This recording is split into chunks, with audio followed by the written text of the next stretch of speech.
Okay,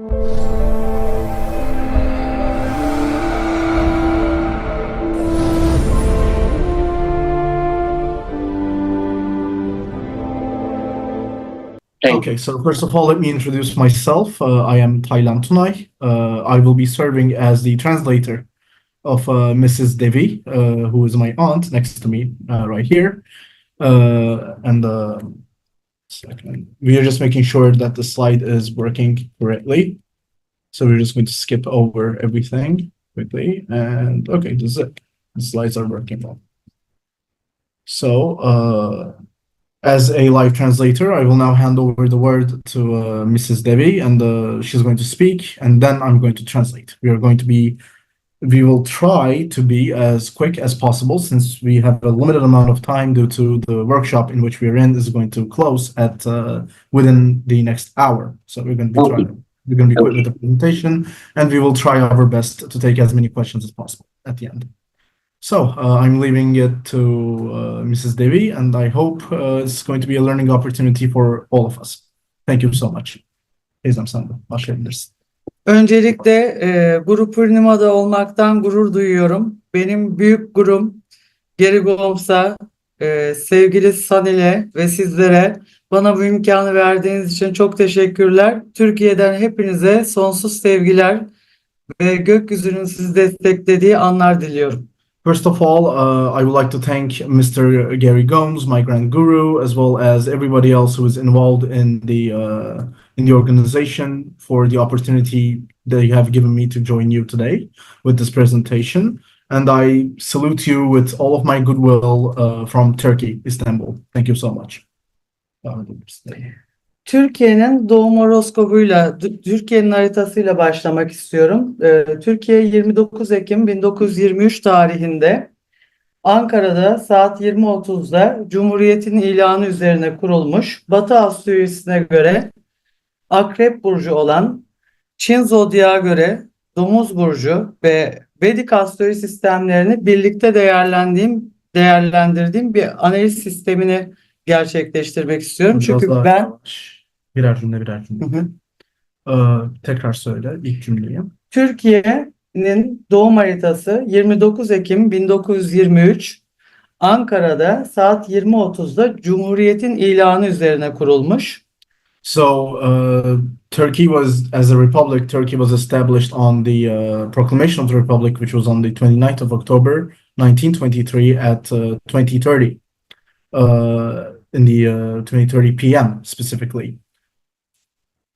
Özellikle Batı, Çin ve Hint astroloji sistemlerinin eğitimini almış biri olarak 3 sistemde Türkiye ve dünya ile ilgili 2024 öngörülerini paylaşacağım sizlerle. As someone who is educated in multiple astrological systems, let it be Western systems, the Chinese calendar system, as well as ne demiştin? Hint.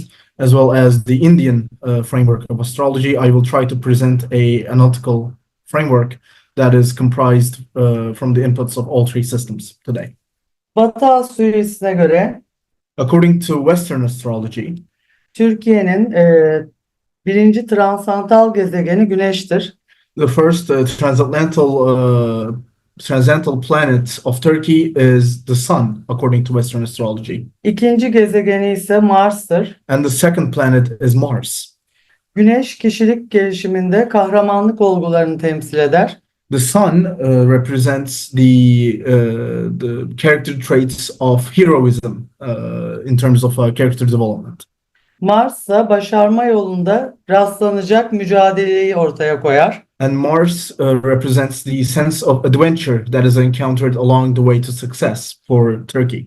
Ayrıca Mars, Türkiye'nin haritasında hedeflere ulaşmak istediğimiz yolda ihtiyacımız olan cesareti, sabrı ve tahammül gibi enerjileri temsil eder. Mars also represents the sentiments and the wisdom of courage, of the ability to act in the right time, the power to resist, the power to survive, as well as patience. Her ülkenin kuruluşuyla ilgili zaman bilgileri kullanılarak hazırlanan astroloji sistemine dünyevi astroloji denir. The system of astrology that we use to determine the characteristics of countries and of states is called as mundane astrology, which means dünyevi in Turkish. Birinci ev yükselen burç ve milletin tümünü temsil eder.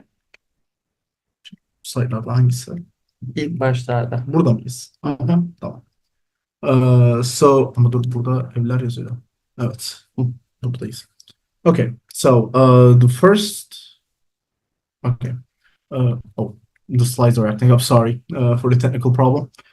The first house in this framework represents the entirety of the people. And it represents how this country and this people is visible in the eyes of the world. So it's the perception of the world towards any given country. That's the first house.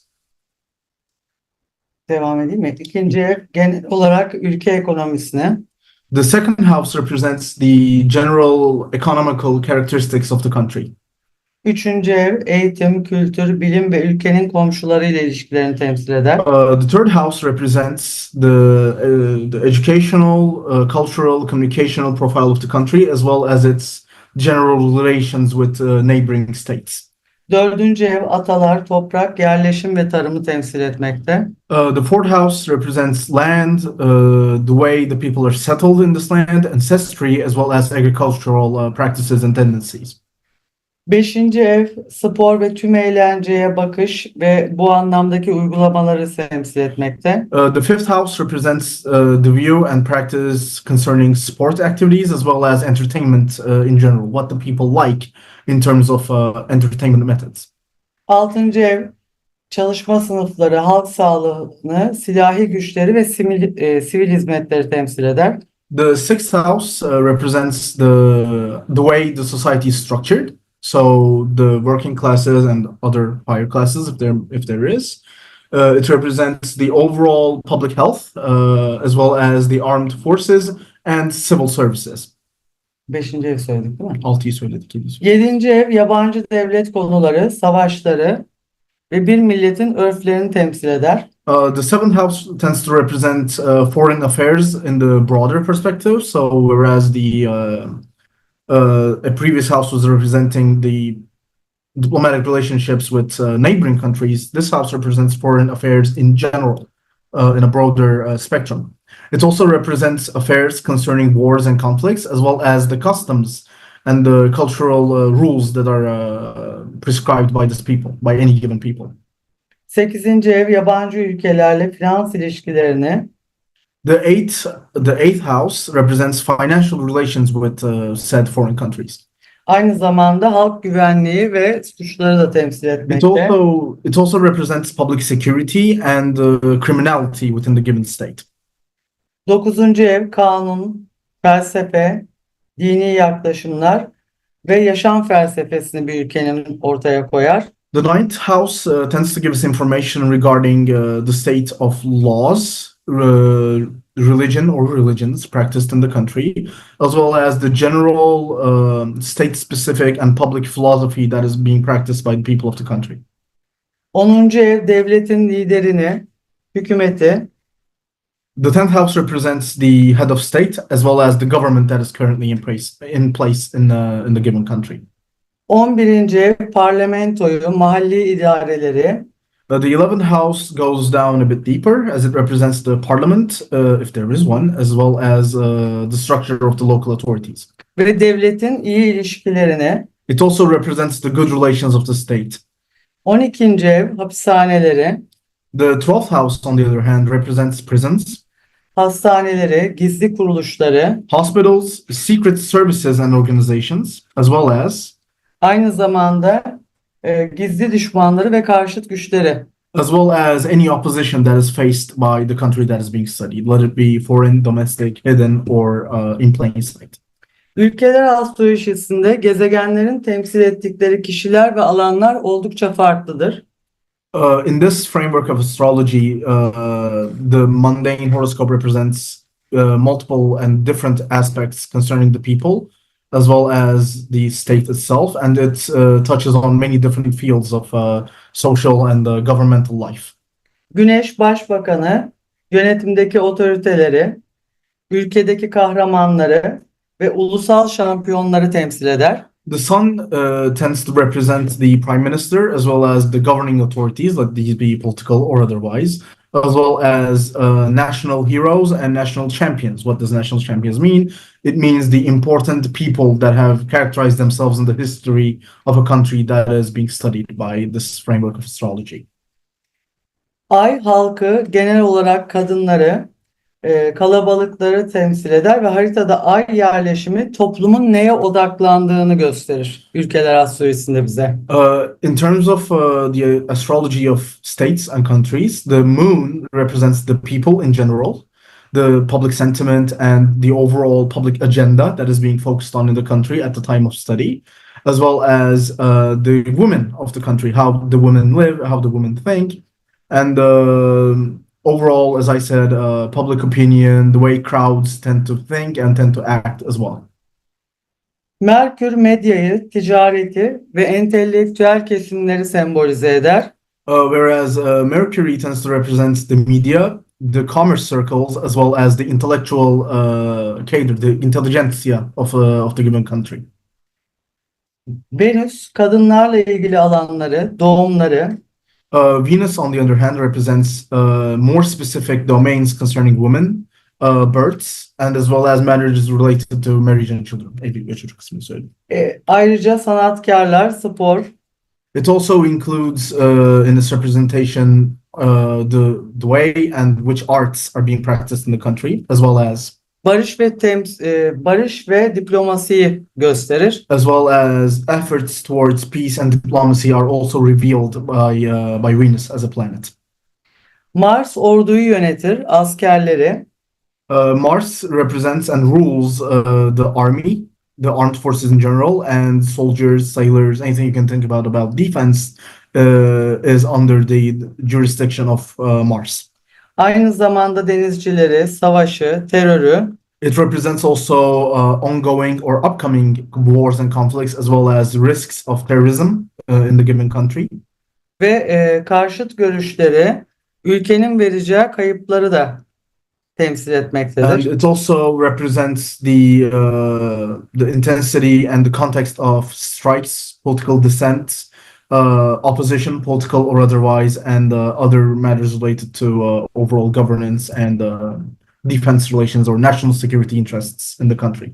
Jüpiter din ve hukuku, ibadet yerlerini, adalet sistemini, ulusal varlıkları ve aynı zamanda bankaları ve bankerleri, yani finansçıları yönetir. As you can see on the slides, Jupiter represents religion and law, in general religious institutions, places of worship, how they're being used, how many of them there are. It also represents the justice system, national assets. What we mean by assets are, let it be economic, let it be cultural, let it be legal. It also represents the banking sector as well in its entirety. That is within the jurisdiction of Jupiter. Satürn aynı zamanda halkın yaşlı kesimini, ulusal anlamda bizi etkileyecek olayları, çiftçileri, madenleri, maden kaynakları, mineralleri ve aynı zamanda ulusal anlamda üzüntü ve hayal kırıklıklarını ortaya koyar. On the other hand, Saturn represents the older populace in the country, the more aged population within the country, and it also represents the potential losses that would be incurred by a nation at the given time. It also has revelations concerning the state of farmers, miners, mineral and natural resources in general, as well as moments of national sorrow and disappointment. Tüm dünya ve Türkiye'de oldukça zorlu bir süreçten geçmekte. Buradan. Gezegeni okumayacağız. Aha. Önce Tamam. Uranüs, Batı astrolojisinde ani değişimleri, Uranus tends to represent sudden changes in Western astrology, as well as sağcı politik fikirleri, right-wing political ideas and ideologies, girişimler ve bilimsel çalışmaları temsil etmektedir. including initiatives and scientific prospects of the country as well. These are being represented by Uranus as a planet. Neptün, sosyalizm, komünizm, buna benzer akımları, aynı zamanda gizli kapaklı olay ve durumları ortaya koymakta. Whereas Neptune represents the other side of the political spectrum, especially far left-wing ideas such as socialism and communism, or other similar movements like syndicates and other movements that we tend to associate with the left wing. It also represents losses, again, that might be faced by the country we study, along with any matters that are being shrouded in mystery and secrecy. These are also concerned by the position of Neptune in this astrological framework. Aynı zamanda Plüto, And at the end, Pluto represents yeraltının gizli güçleri, talks about or tends to reveal matters about organized crime and underground activities in the given country, as well as reforms, restructuring, and changes in the country, in its governing system, in its public or in its criminal scene. organize suçları Hepsini saydım. saydım. Türkiye aynı zamanda Çin astrolojisine göre Buraya geçeyim mi? yok. Burada kalıyorum. Hı hı. Çin astrolojisine göre domuz burcudur. Turkey has the sign of the pig when it is being regarded from the Chinese astrological framework.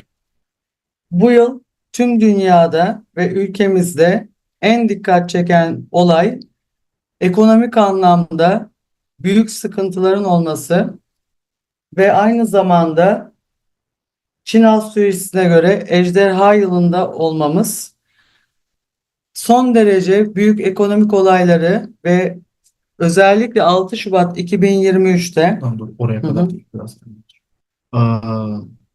In terms of again, continuing from the Chinese astrological framework, the most important issue that is being faced globally as well as our country, Turkey, is economical problems. There is a massive swath of economic issues that is being faced by countries across the globe, and Turkey is no exception. This is due to us being within the year of the dragon in the Chinese calendar. And we are going to now mention a date which is very important, which I'm going to say in an instant. Şimdi tarihi söyle, 6 Şubat diyorum. 6 Şubat 2023'te So in the February 6th of the last year of 2023, astronomik ve astrolojik olarak ben bunu çok önemseyerek üzerinde durdum. Üstadım Gary Gomes da biliyor. I have worked along Mr. Gomes in this regard, which is a matter that is very important to me in terms of astrological analysis. Yeşil kuyruklu yıldızın taş devrinden sonra geçişiyle With the passing of the green, green, yıldız neydi ya? With the green star, once more since the Stone Age, actually. ve Türkiye Rahudasa'dan geçerken çok şiddetli bir depremle çok büyük kayıplar verdi. And also neydi o terim? Hı? Rahudası bir şeydi. Rahudasa. Rahudasa. And especially while Turkey was passing through the Rahudasa period, Turkey was effectively hit by a very important earthquake during this period, the combination of these astrological facts.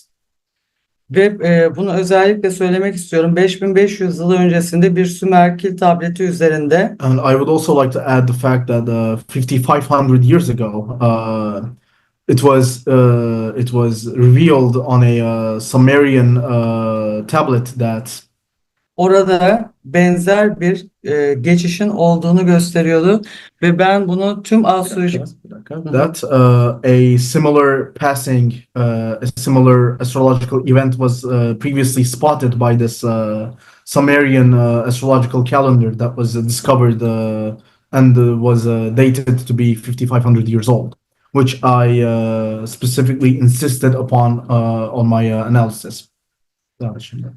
özellikle ay düğümleri, gökyüzünün kozmik ajanları, kuzey ve ay düğümünün Especially the importance of the movements of the moon and especially the binding of the northern kuzey ay Hı hı. Of the northern moon sector. Ve kuzey ve güney ay düğümünün I apologize for the mistranslation. The tie that was created between the northern and the southern regions of the moon was extremely important in this as well. çok dikkatli incelenmesi gerektiğine inanıyorum I ve believe that this should be very carefully investigated by the astrological community. Sümerler tarafından hazırlanmış 5500 yaşındaki Kil yıldız haritasında And as I said before, this movement was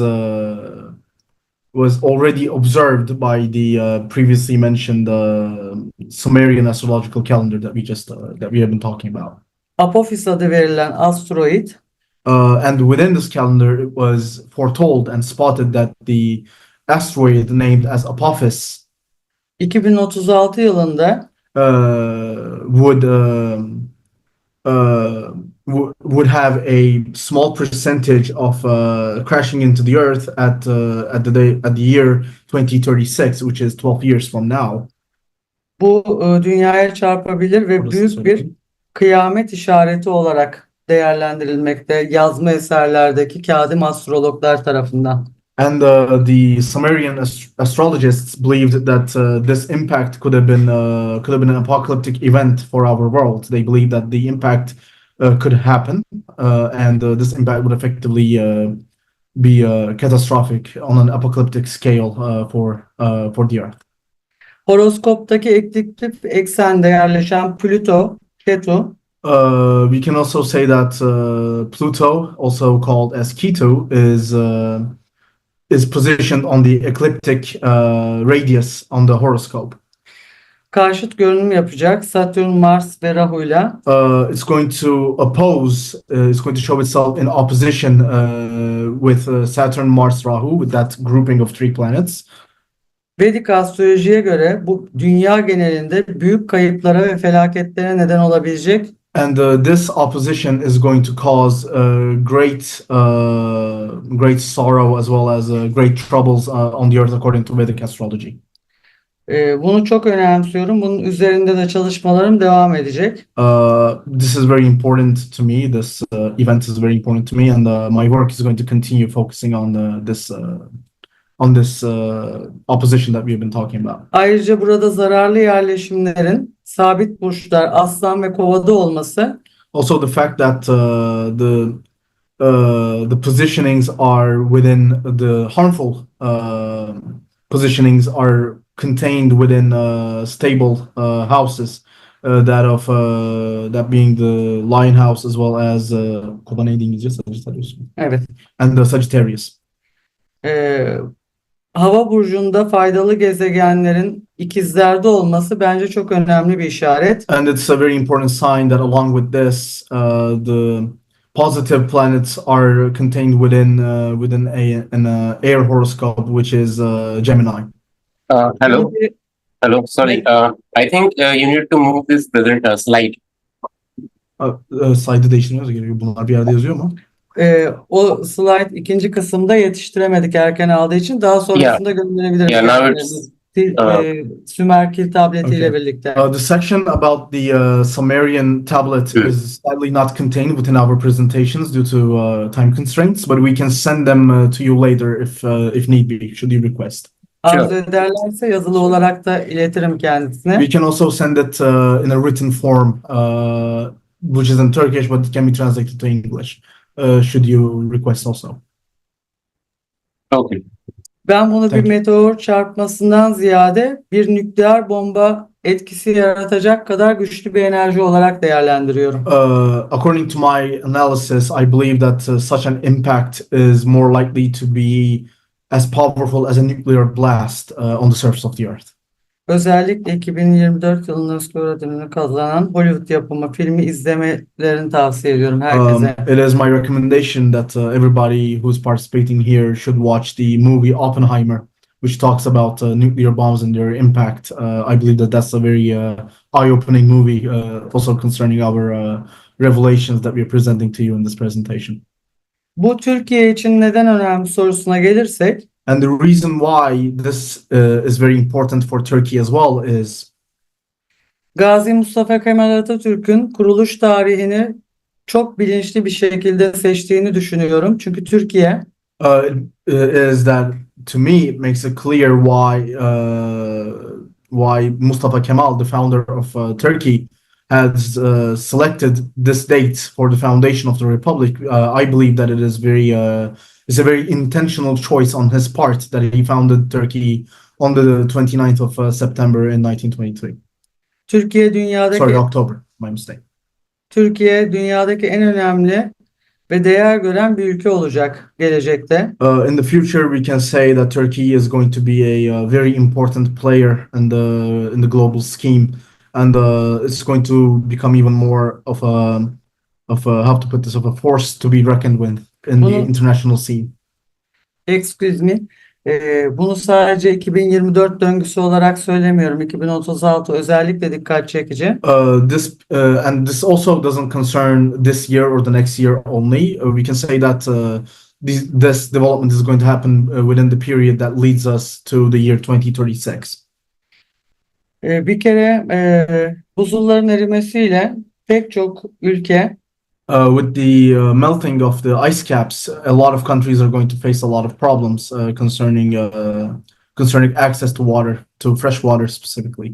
Yükselen suların etkisiyle haritadan silinme riskiyle karşı karşıya. It's also a fact that the rising waters due to this melting is going to be a problem for many countries as they now face the danger of being wiped off from the face of the earth because of these waters and the natural disasters that are going to follow. Özellikle Fırat ve Dicle ırmaklarının akış yönü batıya çevrilirse we can also say that especially if the rivers of the Euphrates and of Dicle change their direction of flow to the west, we can say that the western section of Anatolia is going to gain the capability to be a very big source of water to feed the plant life almost across the world, almost like within the Middle Eastern region certainly. Anadolu'nun batısı bütün dünyayı besleyebilir. Özellikle Türkiye'nin sahip olduğu bor elementi. It's also important to note that the reserves of bore that Turkey possesses is also very important for the development of the country in the future. Dünyada bor rezervlerinin %70'ini Türkiye'nin karşılayacağına inanıyorum. I believe that Turkey is going to be housing at least 70% of the entire bore reserves of the world. Özellikle Ekim ayında, especially in the month of October, tüm dünyada ve Türkiye'nin the entire world as well as Turkey sudan gelecek zararlar ve yıkıcı depremlerin are going to experience the effects of massive earthquakes as well as natural disasters that are related to waterways. Türkiye'nin kıyı şeritleri a particular region that is concerned by this is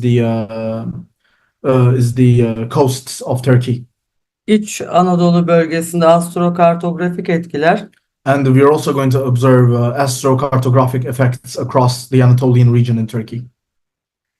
Zorlu bir döngü ve Türkiye'nin şu dönemde en çok dikkat etmesi gereken yegane konu and this is going to cause a very important period for Turkey that should be very carefully handled and very carefully analyzed. And the most important topic of all is siyasilerin gayri ahlaki ilişkileri, the representation, that the immoral representations and the relations that certain politicians have, göçmen problemi ve göçmenlerin yaratacağı as well as the shockwaves that are going to be created and are being created by mass immigration and the mishandling of this immigration, halkın güvenliğiyle ilgili büyük sorunlara sebebiyet verecek. are going to cause very grave problems concerning public security and public health in Turkey. Bu yıl 4 tutulma gerçekleşecek. İkisi gerçekleşti. Son ikisini karşılayacağız. It is perceived that in this year in total we're going to have 4 eclipses. 2 of them have already happened and we're expecting 2 more to happen by the end of the year. Özellikle dünyada, ülkemizde iklimsel değişikliklerin yaşanacağı, within these periods of eclipses, it is clear to us that a lot of climate related events and changes are going to happen across the globe. jeopolitik olayların seyrinde gezegenler çok önemli bir rol oynayacak. We can say that planets are going to play a critical role in the geopolitical affairs of the planet as well, of Earth basically. Özellikle bu çalışmaya hazırlanırken especially as I was preparing for this analysis. Fatih Sultan Mehmet dönemine ait yazma eserleri I was able to find and analyze handwritten documents from the era of Fatih Sultan Mehmet or Mehmet the Conqueror, one of the most important Ottoman padishahs. inceleme fırsatım oldu. Bunları da kendilerine ileteceğim. Hatta şöyle ekrana vermek istiyorum. We actually have a screenshot of one of the documents we were able to find and analyze for our work. Bunlar yazma eserler ve These are all handwritten and they are all dated to the period of Mehmet the Conqueror. Yeah, you need to stop this screen share, then we can see that picture. Paylaşabilmek için bunları atabilir misin diye soruyorum. tabii ki Yes, she's going to send these documents hemen to you geri as soon as Goms'a possible. gönderiyorum. Okay, She's sending them right now to Mr. Gomes. sure. Ee, Sen bunları hemen geri Gomes'a gönder. Hemen gönderiyorum. Ayrıca Gary Goms'a çok teşekkür etmek istiyorum. Yazma eserlerdeki uzmanlığımda ve bana halen kattıkları için büyük gurumun izinde ve emrindeyim. I also would like to use this opportunity to thank Mr. Gomes again, my grand guru, who has given me the opportunity and who has trained me to become an expert in the analysis of such documents.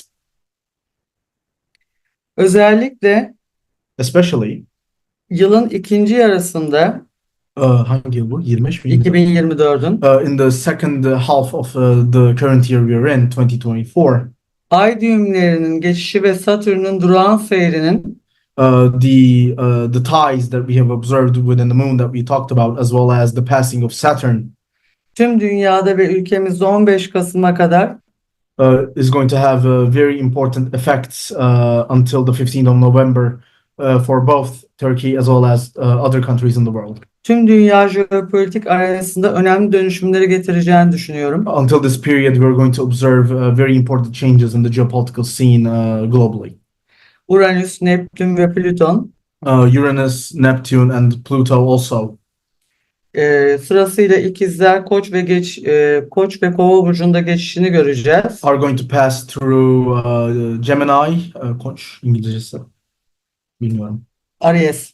Aries and Sagittarius, they're also going to pass through these houses, and these are also going to create an air of change as well as reform for Turkey and our planet as well, all of the countries on Earth as well. Bu bir yenilik ve değişim olarak Söyledim. oldukça şaşırtıcı olacak ve özellikle dünyada sağ görüşlü politikaların daha fazla ön planda olacağını gösteren önemli gezegen geçişleriyle karşı karşıyayız. We are also going to observe through these changes and through these passings, we are going to observe that right-wing political ideologies are going to grow stronger and they're going to grow more popular across the globe as well during this period. Batı astrolojisine göre According to Western astrology, özellikle Amerika'daki Plüton dönüşü especially the rotation of Pluto concerning the United States of America ve Trump'ın tekrar gündeme gelmesi and the fact that ex-President Trump is very popular right now, güneş döngülerine göre Trump ve diğer adayın haritalarını eşleştirdiğimde also considering my analysis of the horoscope charts of the current president, Mr. Biden, as well as ex-President Trump, Trump özellikle bu geçişi çok doğru kullanarak it is clear to me through this analysis that ex-President Trump is going to be able to use this planetary change very effectively. seçilemese bile And even if he is not elected, ki bu zayıf bir ihtimal DASA'lara göre which is according to our analysis is a weak chance. It's not very likely that he's going to lose, but even if he does, onun Amerika'da cümlenin devamını söyle. Oldukça politikaya yön verecek ve güçlenerek bu noktada ilerleyeceğini düşünüyorum. Still, Mr. Trump is going to be a very powerful force in American politics for the years to come. 13 Temmuz günü uğramış olduğu suikast Also considering the attempt of assassination that he survived on the 13th of this month, on the 13th of July, Spionaz'ın belirttiği gibi tam buraya çevirir misin? is to cite especially Spinoza talks about how his God is going to has revealed to him that his God is going to send everyone to their fate, and that a lot of people, or especially important people, were going to die in their beds after having lived a long time. Özellikle Trump'ın Vedikrasi haritasında Ne? Trump'ın Vedikrasi We can haritasında observe this phenomenon within the Vedikrasi chart of Trump. ve Navamsa haritasında Satürn yerleşimi Yengeç burcunda. And we also observe that his positioning of Saturn is within Yengecin İngilizcesi. Cancer. Is within Cancer, according to his Navamsa charting as well. Satürn yaşam sonuyla ilişkili bir gezegendir. Saturn usually gives revelations concerning the end of life period of a person. Rasi ve Navamsa haritasında aynı burçta yerleşirse gezegen If the planet chooses the same house within the Rasi and the Navamsa chartings, we observe that the planet is going to rise to the power of Vargottama, which means that it's going to be the most powerful planet that we can observe, and it is possible that if this is the case for ex-President Trump, he is going to live until he's 90 years old. Yaşını falan da söyledim. Rasi haritasında transit Satürn Kova burcunda. It is also clear that Venus is in its Vargottama power level, which indicates the trajectory of Mr. Trump's career. Doğumdaki ay yerleşimine göre Kandaka Satürn içindeki zor süreci gösteriyor. Also, according to his chart of birth, if you look at the position of the moon, his Kandaka Saturn is going through a difficult period. Bu nedenle bu suikastin yapıldığını düşünüyorum. I can reasonably conclude that that the assassination attempt happened because of this positioning. Ancak Mahadasa Jüpiter olduğu için But because of the fact that Mahadasa is within Jupiter ve Ay'a göre olumlu olan Boğa burcunda olduğundan Boğa'nın İngilizcesi. Taurus. And as well as the fact that Taurus is positioned in a positive space with the moon, or in relation to the moon, makes it clear why Mr. Trump was able to survive this assassination attempt. It is clear to us that there are no harmful planets on his 8th house, which is Pisces. And to us, this means that he is going to live a long life, and his death will occur in his deathbed. Like, he's not going to suffer from a premature death, Mr. Trump. Trump'ın rasi haritasında Kalasarpa Yoga var. We also observe in Mr. Trump's Rasi chart a phenomenon called as Kalsarpa Yoga. Bu bir Gatak Kalasarpa Yoga oluyor. It is more specifically a Gathak Kalsarpa Yoga. Ve bu yoga Rahu Kuzey düğümü kariyer evinde onun. And this yoga is observed in his Rahu house concerning his career. Yoga oldukça zararlı ama yükselen ve yönetici güneşle birlikte olunca But it is also it's important to note that the yoga is actually harmful. But considering the fact that his ascendant governor is within the sun, it is clear that Mr. Trump is headed for a trajectory of extreme success in his politics. But some problems are also going to continue to plague him in the months and years to come. Bu yüzden kişiye büyük bir kuvvet verir. So we can say that this position gives a lot of political force to the concerned person, which is Mr. Trump.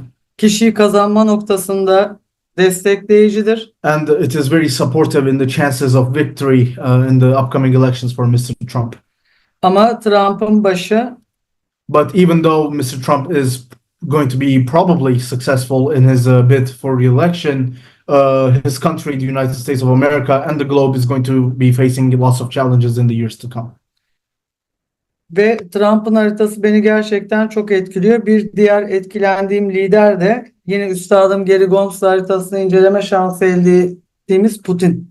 Onu And, başlı başına bir yayında konuşmak isterim. another leader from whose charts I'm extremely affected by and I'm extremely concerned with, a leader whose charts I was able to study under the supervision of Mr. Gomes, was that of Mr. Putin, the president of Russia, which I would actually like to talk about in another session should a chance be available to us.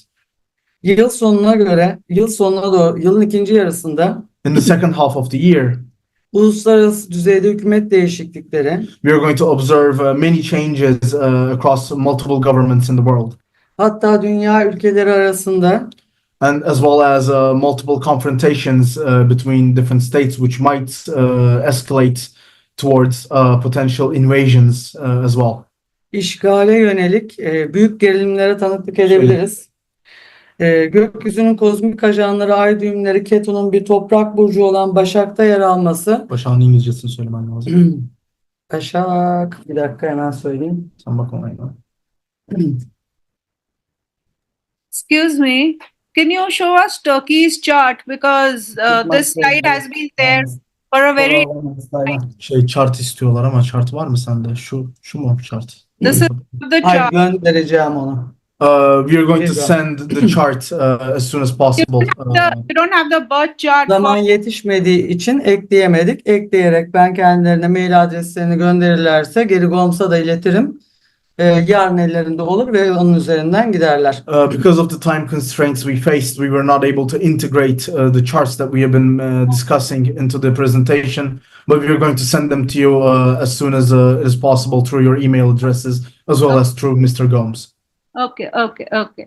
Thank you so much. But in terms of the slides right now, what we can show you is this is the chart, the natal chart of Turkey that was in the beginning of our presentation.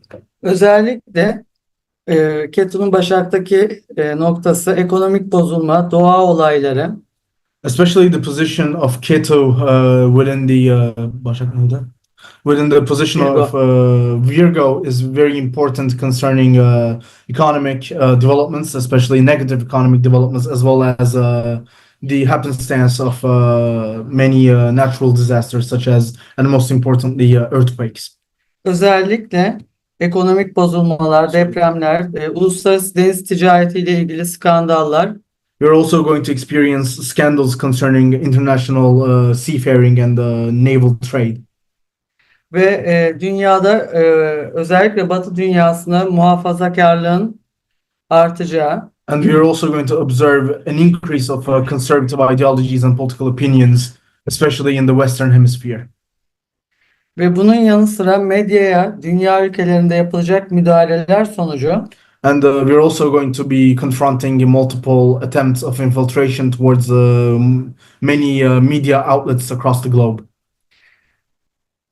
siyasi liderler ve tanınmış isimlerle ilgili There will be many sensational news concerning political personalities as well as famous people. pek çok sansasyonel olay ve siber saldırıya tanıklık edeceğimiz bir döngü söz konusu olacak. There is also an ever increasing risk of cyber attacks across this period as well. Özellikle Amerika Birleşik Devletleri'nde Satürn, Especially concerning the United States of America, the position of Saturn is very important, yenilik ve değişimlerin olacağı bir Ee, döngüyü vurguluyor. as it tells us that there's going to be a lot of changes and a lot of instability concerning the country in the upcoming months and years. Daha iyi bir 2025'in bizi karşılaması için And should we want a better 2025 to welcome us all, bir gökyüzü rehberi olarak I can advise as someone who is able to guide us through the skies. hiçbirimizin bir diğerini ötekileştirmeden We should cooperate together without discriminating against one another. kainatın parçaları olduğumuz bilinciyle With the consciousness that we are all part of the same universe, savaş ve hırslarımızdan uzaklaşıp and in a manner that is away from our instincts and our tendency for war and for conflict. uzlaştırıcı politikalar We should really follow policies of cooperation and policies of reconciliation. ve bireysel yaklaşımlar içerisinde olmamız gerekli. And we should Olduğuna also adopt inanıyorum. these positive outlooks in our personal lives as well for the year to come. Bizim çıkmamız gerekiyor. Sonsuz teşekkürler ediyorum. Yarın akşam mı göndeririz ben sana gönderdiğimde maillere? Sen halledersin. Tamam. Akşamda. Hı hı. And due to the time constraints, we were not able to really go into detail in the chart of Turkey that we are just showing in our slides, but we are going to send you through multiple emails all of the charts and all of the other documents that we have discussed so far. We also would like to apologize that due to time constraints, we have to leave as the workshop that we are in right now is about to shut its doors off within the next 15 minutes. Soru alıyor muyuz? Alamayız. Okay, and we are also not going to be able to accept any questions at this time. But sana yazabilirler mi? İletişim için. Tabii bana yazsınlar. But feel free to contact me personally through my email address and other avenues. Should you have any questions regarding this lecture, I will try to answer them and help you along as much as possible. Dinledikleri için hepsine sonsuz teşekkürler ediyorum. Namaste. I thank you so much for listening to me throughout this lecture, and namaste. Thank you. Thank you. Thank you once again for being a part of our event and for sharing your wisdom with us. Thank you. She's very thankful. Thank you so much.